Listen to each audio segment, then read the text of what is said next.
It's the Electro Harmonix sequencer drum. It's basically just an 8-step analog sequencer or a square wave generator.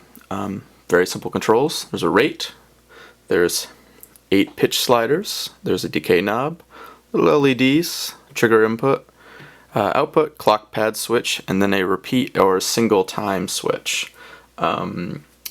Basically, set things, trigger it, and it goes through the steps.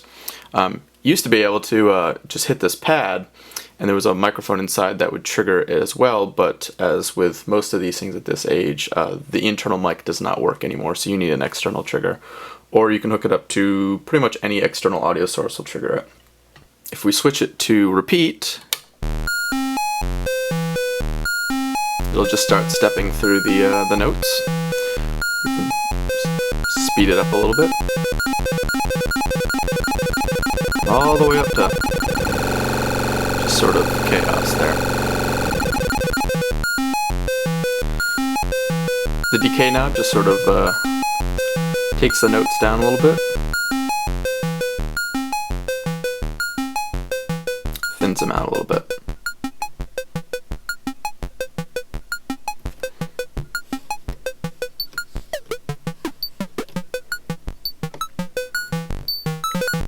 It's a fun box to play with, if only because it makes music very quickly. But I happen to love the thing. This is the earlier model, released in maybe 82 or 83, I'm not exactly sure. Followed up by the more filled out version of the drum, which I'll show in a second. These are the later model sequencer drums. They're just expanded upon a little bit. They have, but most importantly, they have clock in and clock out jacks, so you can hook multiple ones together, and the timing will sync up to whatever is the master. In this case, this one is. So each set, this one's kind of running sort of a bass, this one's sort of running a higher up lead. So I'm just going to turn it on.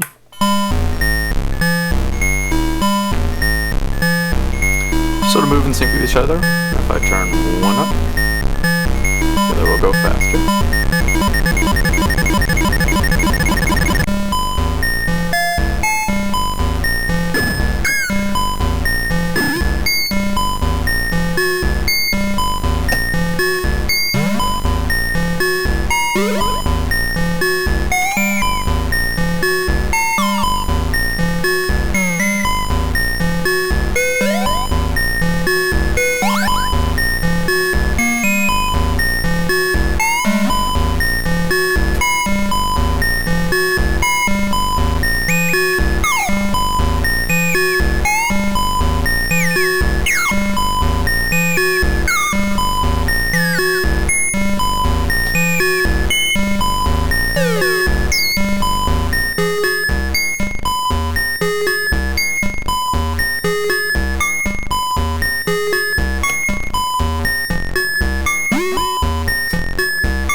As well, these later models have a control voltage output so they can be used as envelope generators on other synths. These were made in 1984, I believe. As I mentioned earlier, the internal mics on these, both of them do not work anymore, which is kind of unfortunate. Same thing as the other one, they could be set with the trigger or any external audio source. That's kind of that on these. These are some of my favorite things that Electro Harmonix ever did, which is why I have 3 of them. And maybe more by the time you see this.